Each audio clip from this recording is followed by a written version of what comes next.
हे केळीचं फूल आहे, त्याला मराठीमध्ये आमच्या इकडे कोका म्हटलं जातं.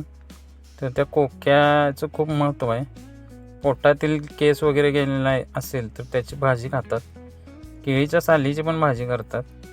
तर हे जे वरती कवर दिसतंय असं पिंकिश जांभळ्या कलरचं, ते कवर आहे ते काढून त्याच्या आतमध्ये छोटे